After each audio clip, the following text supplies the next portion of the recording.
Aloha. I'm just going to do a quick layout explanation. Here we go on the piano, and hopefully this really comes together. We're going to do this many different times, but I want you to see through the eyes of something other than C major. When we play G major, we have our root note, which is our G, of course. Then we're going to have our A and our B, C, D, E. And then right here, we can't play an F natural, but we need to play an F sharp. Because when we do the spacing of G to A, that's a whole step, which is a minor second plus a minor second equals a major second. When we go to get our major third, which makes a major triad, we don't have a minor third, which is a half step, half step, half step. 3 minor seconds, 1, 2, 3, make a minor third, which means 4 minor seconds, G to G sharp to A to B flat, and then B flat to B. That is 1, 2, 3, 4 minor seconds, which makes a major. When we go to the perfect fourth, we then have an augmented fourth, perfect fifth, augmented fifth, and then we've got a 6, flat 7, 7, and then 1. The 7, in this case, the major 7, is the F sharp. When we play every single one of the chords that is in the key of G major, including the third, which has B, D, F sharp, we have to have that F sharp in there to make it a minor, or else that B, D, F would be a B diminished. And there is no B diminished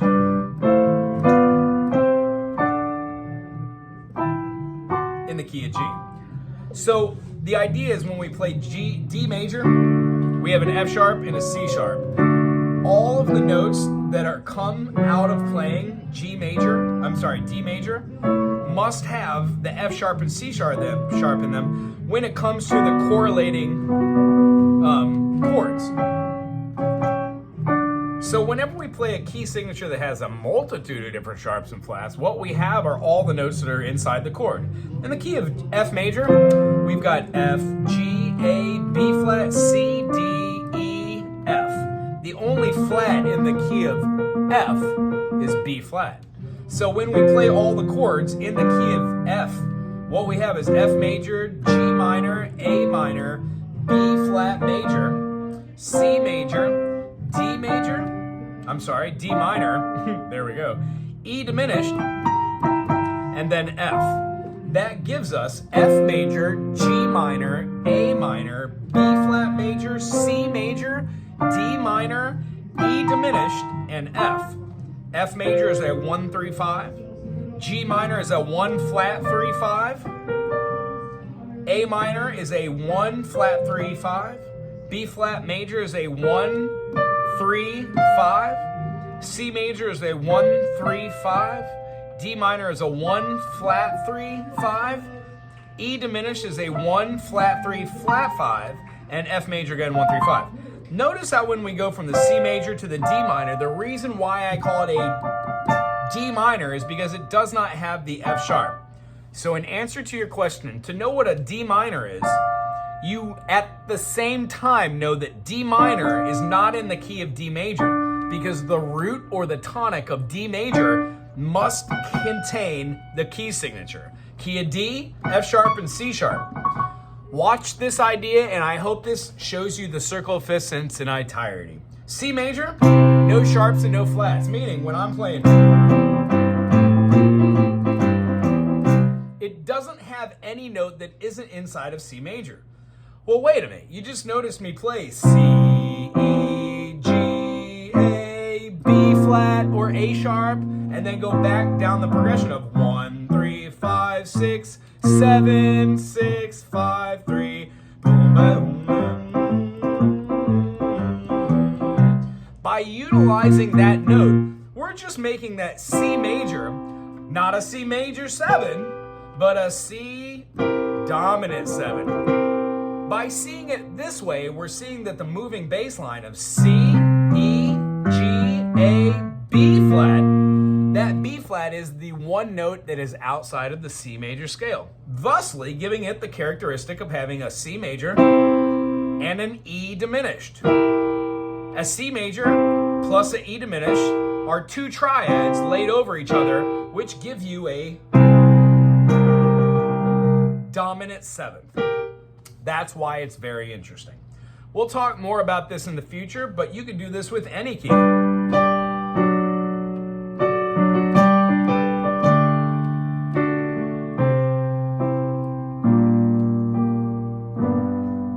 That move from G major to an, that's just an inverted D major.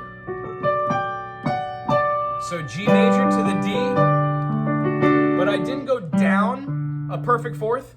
I went up a perfect 5th, and I didn't lead with that note at the bass. I led with the F sharp.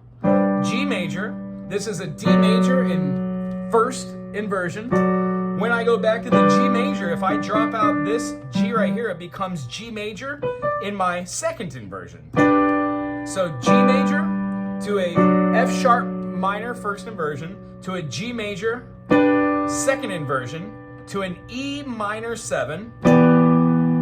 I can take that E minor 7 down to a D minor 7, that D minor 7 down to a C major 7. The chord structures we learned are all surrounding around the size of G major. G major has a G major, A minor, B minor, C major, D major, E minor, F sharp diminished, and after the F sharp diminished, we resolve back to the G major. Meaning, if we have these notes like a G major, 1, 2, 3, 4, 5, and we can see them moving in and out of the chord structure, you can play any sort of progression.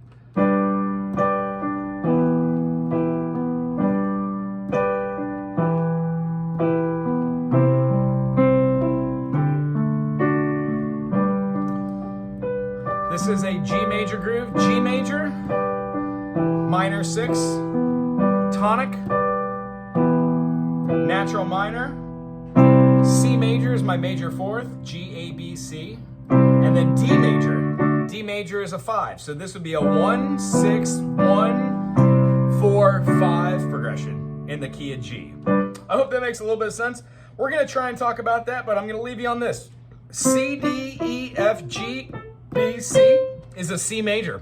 We talked about how the major triad has to have a major 3rd and not a minor 3rd. But in addition to the 3rd being flattened, we also flatten the 6th and the 7th.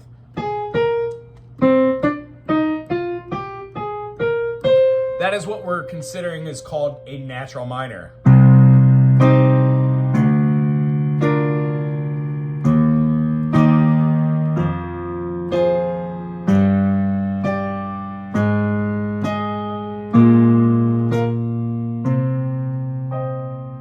Since we're playing in the key of C minor there, we can express that C minor as being through the eyes of its relative major. If C is the 6, that must mean that E flat major is the 1. E flat major, we would have F minor, G minor, A flat major, B flat major, C minor, D diminished, and then we would have E flat major again.